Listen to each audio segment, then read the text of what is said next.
भाऊ हे काय ऋषा, पाणी थंड करायसाठी लागते घागर आणि येले म्हणतात नागर. भाऊ त्या घरातली एक आणि एक वस्तू पुरातन काळातली दिसते मला. हा नांगर बी 1962 मधला दिसू राहिला मला तर. तसं नाही बी ऋषा, हा नागर आहे की नाही मग आबाच्या जमान्यातला आहे, म्हणून आज बाहेर काढला आपण.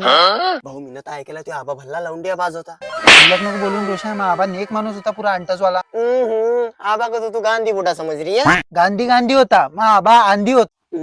हा एवढ्या लंब्या लंब्या फेकून आला. याच्या आबासोबत मी सोबत काचंड्या खेळला आणि सोबत लावून बाजी करत जाऊ मी. आणि हा मला शिकून आला लगे.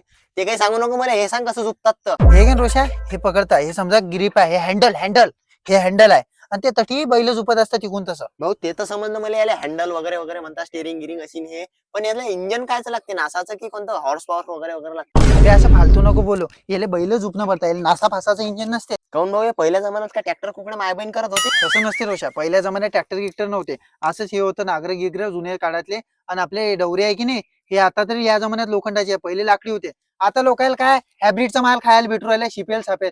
तर या जमान्यात आहे की नाही शुद्ध आहार होता, पौष्टिक आहार खात होते ते, म्हणून एवढे जगत होते ते. आता समजलं मला. हे आता 30 वर्षाचे झाले काऊन खपू राहिले. तू बी काही जास्त दिवसाचा मेहमान आहे, तू बी ऐदी आहे. ते आबा काऊन मेला आता समजलं मला. ते आबा मी सांगत जातो लवंडिया बाजच होता.